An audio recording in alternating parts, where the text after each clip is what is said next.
దేవుని దగ్గర పెట్టే ప్రసాదం అపవిత్రం చేసే విధంగా ఎనిమల్ ఫ్యాట్ కూడా వాడారని. ఏది గీకు బదులు. These samples is highly adulterated. Fish oil మీకు తెలిసిందే, చేప నుంచి ఎక్స్ట్రాక్ట్ చేసిన నూనె. బీఫ్ టాలో అంటే పశువు సంబంధించిన కొవ్వు, అలాగే లాడ్ అంటే పందికి సంబంధించిన కొవ్వుని.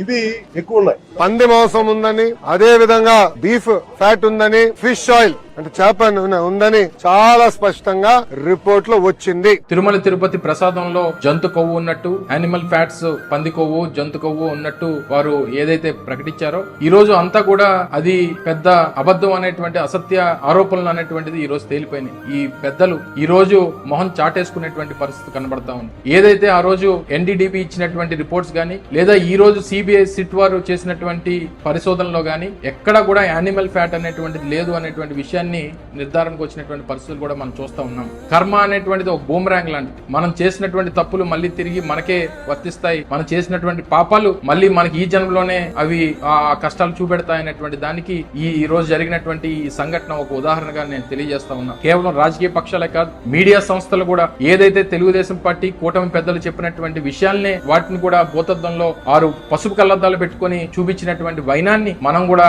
గమనించాల్సినటువంటి అవసరం ఉంది. మరి ఈ రోజు వారు ఏ రకంగా వారు చేసినటువంటి పాపాలని కడుక్కుంటారో, వారు ఏ రకంగా సంప్రోక్షణ చేసుకుంటారో అన్నటువంటిది కూడా చెప్పాల్సినటువంటి పరిస్థితి ఉంది. హిందూ ధర్మం అని, సనాతన ధర్మం అని చెప్పి ప్రజల్ని, మరి ముఖ్యంగా భక్తుల్ని లేనిపోయినటువంటి అనుమానాలు వాళ్ళు రేకెత్తించేటువంటి కార్యక్రమాలు చేసినటువంటి కొంతమంది పెద్ద మనుషులు ఈ రోజు మాట్లాడలేనటువంటి పరిస్థితుల్లో, కనీసం స్పందించినటువంటి పరిస్థితుల్లో మనం చూస్తా ఉన్నాం. తప్పకుండా వీటన్నిటికీ ఈ రోజు ముగింపు కార్డు పడిపోయింది. ఇది ఒక రాజకీయ కుట్ర, కేవలం రాజకీయ అవసరాల కోసం అత్యంత పవిత్రమైనటువంటి కలియుగ దైవం శ్రీ వెంకటేశ్వర స్వామి వారిని వాడుకున్నాడు చంద్రబాబు నాయుడు గారు అనేటువంటి విషయాన్ని ప్రజలందరూ కూడా గమనించాలని, అత్యంత పవిత్రమైనటువంటి దేవుళ్ళు కూడా వాడుకునేటువంటి స్థాయికి దిగజారిపోయినటువంటి చంద్రబాబు నాయుడు గారిని చూసి మరి ఆయన బాధపడాలో, సిగ్గుపడాలో, ఏం చేయాలో అనేటువంటి పరిస్థితిలో ఈ రోజు రాష్ట్ర ప్రజలందరూ కూడా ఉన్నారు.